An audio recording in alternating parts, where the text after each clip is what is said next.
Started at my parents' independent shop, then moved to the dealers, worked for Hendrick Automotive for almost 18 years. Started as a technician, became the shop foreman. When they closed one of the stores, they moved a lot of us in to the Lexus department at the time. And at that time, they asked us, if we wanted to do anything besides work on cars. At that time, they decided to train me to write service, worked in parts, became assistant manager, became a fixed ops director, and then now I'm here. I've been with TVI for about almost 5 years at this point, so wonderful company to work for, and very happy with how things have worked out. But in 2004, it was a website company called Cobalt that was kind of the preeminent website company, and then they layered on advertising services probably around 2007, and that was when I got my start in digital advertising parks. I was one of the people that was starting that department for them. Yeah, I actually ended up at TVI through Gulf States Toyota, and the agency at Gulf States went under during COVID, and I was fortunate enough to find a company that was hiring during COVID that did automotive marketing and that was really good at it, and so here I am. Last year, NADA was my first time. I had no idea what I was getting into. It was a great time. I mean, if you're in the automotive industry, you got to at least go once. There's so many vendors. There's city blocks of certain vendors. It's a fun time walking around, seeing what other people are doing. But I really enjoyed people coming to our booth. It was our first time TVI had been there in a long time, so we got to get our name out there. It's really paid dividends over this year that, people know who we are now. And, besides just trying to do the TVI product, it was really cool to do all these little podcasts with people from all these different companies too. Yeah, people thought we were a media company. Yeah. That was fun. Yeah, they really thought we were a podcast company. You know what NADA and all these shows remind me of, and this being the first big back into NADA for TVI is there's such an awesome community in, for me specifically, automotive digital marketing. It's a crew. We've been working together at different companies forever. We're all excited to see each other. We're all competing against each other, but everybody's still there's no angst. Everybody's still on the same team, kind of a thing. I've always really appreciated that about NADA, about things like Digital Dealer and some of the other conferences that we might attend. For us, getting our name out was the biggest thing. I bumped into somebody there who I had worked with for many years that I thought was pretty talented, and they said, "Hey, never heard of you," and I'm pretty sure they will have this year. Yes. So I'm looking forward to reconnecting with a lot of some of the people that I hadn't met a lot of people. Yeah, it was there. Their first who are you guys coming? Yeah. So looking forward to reconnecting.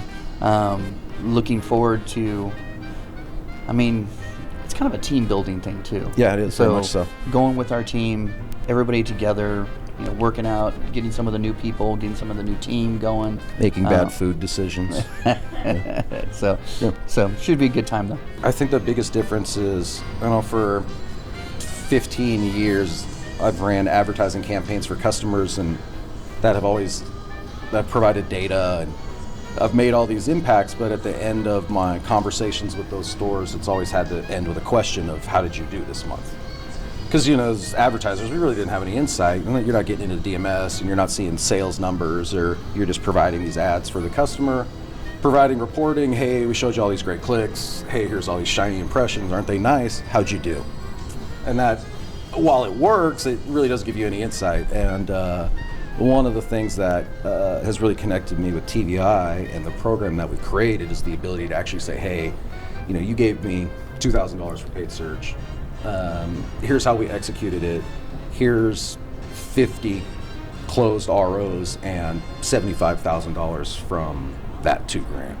So I don't have to ask the question at the end of a call anymore. I can just say, this is how you did. I agree, and it's with you guys building it that way, it's made it a lot easier for us to sell. Yeah. One of the core things about all the stuff we do as a marketing company is to be able to show a return on investment. So I think that was huge that we could do it in a space that almost everybody else can't.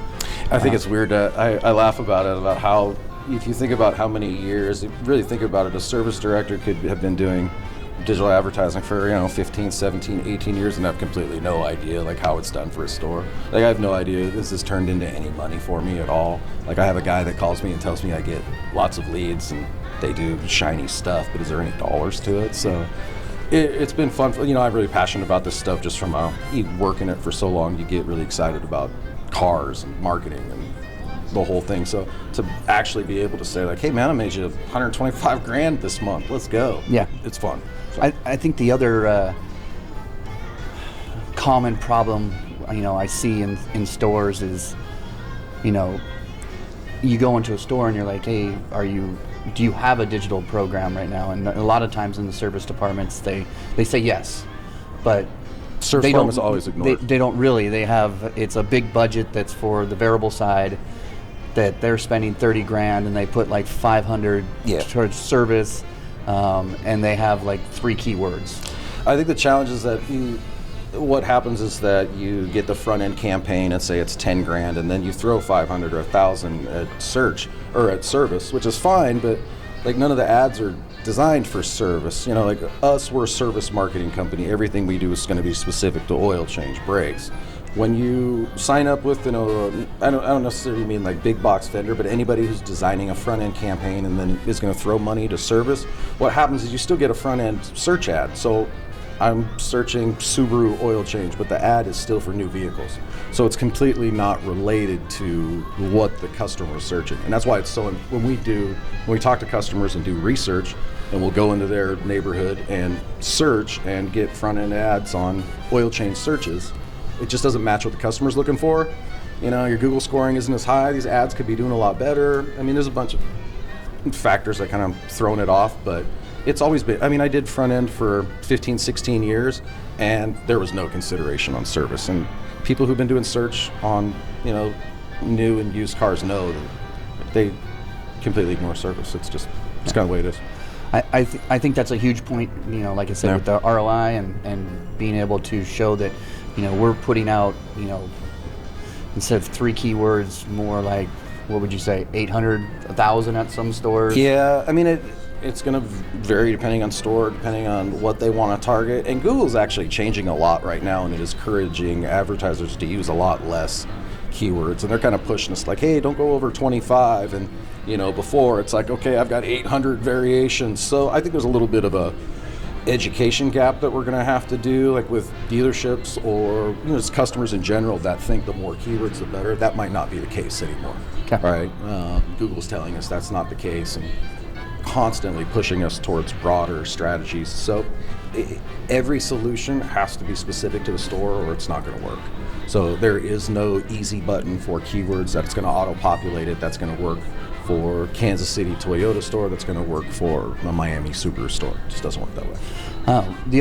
The other problem I find dealerships all the time that I really appreciate your help on is the fact that a store will buy into it, we start doing it, and you will email me and they have an ad saying service specials, and then we go to their page and dead blank. And it's a blank page that says we have no current service specials you at can see this time. the little angst drips in my face. I really appreciate, and that's just such a huge help to the dealership, because a lot of times the dealership doesn't even go to their websites to check them very often, so they don't even know that someone went in there and blanked out their offers and didn't put the new offers in for the next month. So it always is. It drives me crazy, honestly. That the website is your first opportunity to leave an impression with a customer. If you don't think your customer is going to the website before they're going to your store, you're wrong, right? So it's an opportunity to make that impression, and we don't spend any time like focusing on this. I can make the most brilliant digital campaigns in the world, but if they go to a website that can't convert, that has no info, that has just what the OEM put on it, what value are we giving to the customer that showed up? Is there any messaging at all specific to the dealership, or is it still just the same generic bad reading SEO text? There's a better way to create an experience and an impression with a customer, because if you've given me $2,000 to spend on digital advertising and I'm sending people to a landing page that, like you're saying, has no offers, we're just throwing money in the wind. What are we doing? So the website is just as important as Plus, if I give you feedback on making 6 landing page changes for a customer and they cancel 6 months later, those pages are still going to be improved for them going forward, right? It's going to make a difference in how they convert in the long term, how they work organically. So it's not going to be just about, staying with TVI, right? This will be long-term health for the dealer. Yes. So the dealership's going to need to have somebody that's in charge of the website, like one specific person. I don't necessarily think you need to watch a website like a hawk, but I think the trick is having one person responsible for it. One of the biggest challenges that I face as an advertiser, especially in this space, is that dealers love to change their domains and they love new websites, but they don't love to tell their advertising partners that they've changed their websites. So a lot of us come into the office the next day and we go, oh, that's a brand new domain and I don't have any traffic going to that domain and everything's broke. So I think you need one person that really is kind of the gatekeeper of everything. You need it for Facebook too, for anybody who's lost access to their Facebook business page.